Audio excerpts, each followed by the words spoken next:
হুগলির আরামবাগের বিজেপি বিধায়কের উদ্যোগে ও প্রচেষ্টায় হাসি ফুটল এলাকাবাসী সহ দোকানদারদের। প্রায় মাস 6 আগে পৌরসভার 14 নম্বর ওয়ার্ডে আরামবাগ প্রফুল্লচন্দ্র সেন স্টেশন সংলগ্ন এলাকায় রেল তার নিজের একটি জায়গায় প্রাচীর তুলে দিয়েছিল।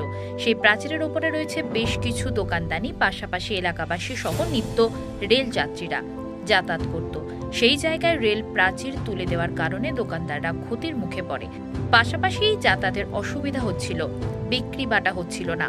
সেই সমস্যার কথা দোকানদাররা সহ এলাকাবাসী বিষয়টা জানায় বিধায়ক মধুসূদন পাককে।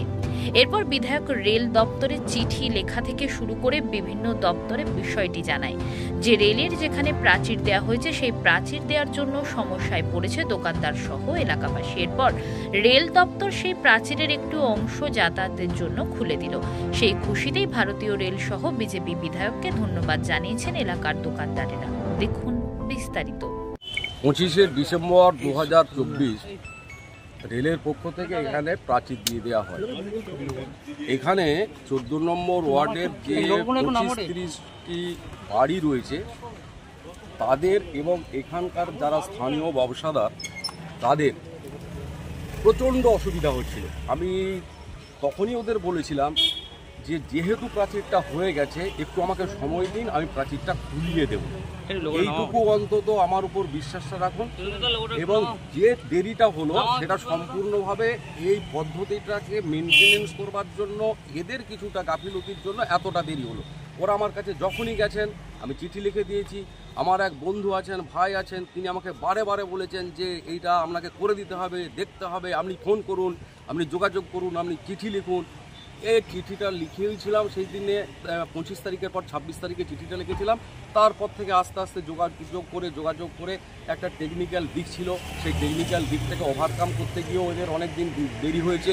যাই হোক, দিনের শেষে আমরা এটা বলতে পারি, আমরা বলেছি রেল দপ্তরকে যে আইনটা মানুষের জন্য, আইনের জন্য মানুষ নয়।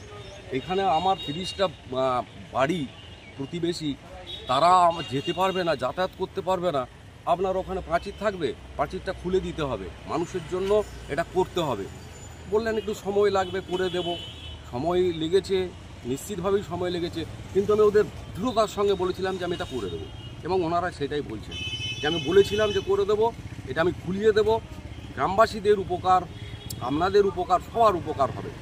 এখানে নিশ্চিতভাবেই রেলের অবজারভেশনে আছে যে ছিল যে এখানে এটা বন্ধ করে দেওয়া উচিত, বন্ধ করে দিয়েছিলেন, কিন্তু আবার রেলকে আমরা ভাবাতে পেরেছি, আমরা দপ্তরকে ভাবাতে পেরেছি যে এটা মানুষের জন্য খুলে দেওয়া প্রয়োজন, মানুষের জন্য খুলে দিয়েছেন।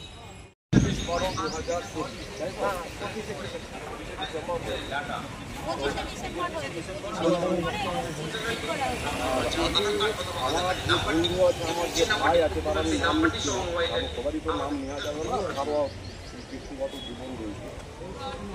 আমি বাইরে ছিলাম, আমি বললাম যে আমি এখন তোমাকে ব্যাপারটা কী করে হেল্প করবো, বলো না আমি ওখান থেকেই একটা চিঠি লিখেছি। তো আমি সেদিনে 26 তারিখে চিঠিটা লিখেছি। 26 তারিখে এই চিঠিটা আমি ওদের লিখেছি। লেখার পর এই যতবার আপনারা গেছেন তার চেয়ে বেশিবার ও কিন্তু আমাকে ফোন করে।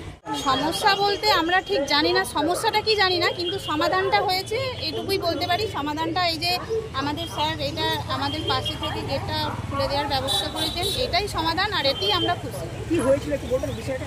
কি হয়েছিল বলতে জানি না, হয়তো এটা উপর থেকে কিছু একটা ওনাদের কাছে হয়তো কিছু সমস্যা একটা ওনারা বুঝতে পেরেছেন, সেই অনুযায়ী এটা কাজটা করেছে, এটাই হবে। কিন্তু আলটিমেট কি সমস্যা নির্দিষ্টভাবে আমরা জানি না, হয়তো মানে স্যারের পক্ষ থেকে ঘিরে দেওয়া হয়েছিল। এটা রেলের পক্ষ থেকেই হয়েছে, কারণ রেল ভেবেছিলেন হয়তো এইদিকে মানুষজন বসবাস নেই বা যাতায়াতের রাস্তা নেই, সেই জন্যই এটা করা। কতটা সমস্যার মধ্যে পড়তে? প্রচণ্ড বলে বোঝাতে পারবো না। যেটা আমাদের 1 কিলোমিটার প্রসেসের শর্ট প্রসেস, সেটা আমাদের 4 কিলোমিটার ঘুরে ঘুরে আসতে হয়েছে। আমাদের অসুবিধার শেষ নেই। আমার বাড়ি এই যে এখানে। কতদিন আগে এরকম সমস্যা? 25শে ডিসেম্বর থেকে এই খোলার আগের দিন পর্যন্ত সমস্যা তো পড়তে। তারপর কি বিধায়ককে জানিয়েছিলেন? হ্যাঁ, তারপর তো আমরা চেষ্টা করেছি, মানে জানিয়েছি বলতে অবশ্যই জানিয়েছি।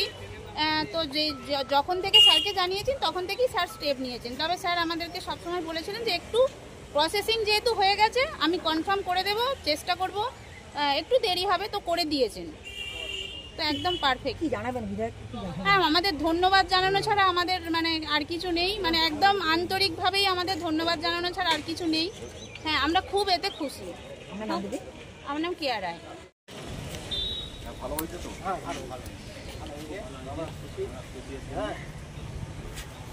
নমস্কার, আমরা দেখছেন আরামবাগ নিউজ। এই মুহূর্তে আমরা দাঁড়িয়ে আছি আরামবাগের রেল স্টেশন। আমরা খুবই কষ্টের মধ্যে ভোগ করেছি। গ্রামবাসী বেশ কয়েক মাস আগে রেল দপ্তরের নম্বর ওয়ার্ডে পাঁচের যে একটি যাতায়াতের ব্যবস্থা বন্ধ করে দেওয়া হয়েছিল। খুবই কষ্ট করতে অতি আমরা খুশি। হ্যাঁ, বিধায়ক আমাদেরকে খুলে দিয়েছে এবং আমরাও খুবই উপকৃত। এখানটা কি ছিল? এটা অ্যাকচুয়ালি এটা রাস্তা আগে ছিল। রাস্তা ছিল এবং গেট ছিল আগে। এটাকে এখানটাকে ঘিরে দেওয়া হয়েছিল? হ্যাঁ, এখানটা ঘিরে দেওয়া হয়। তো বিধায়কের উদ্যোগে কি আবার এটা? হ্যাঁ, খুলে দেওয়া হয়। আপনার নাম কি? আমার নাম বাবলু বড়। আমরা খুশি হয়েছে। তারা আরামবাগের বিধায়ককে জানিয়েছিলেন, বিধায়কের উদ্যোগেই ওসব বলতে হবে।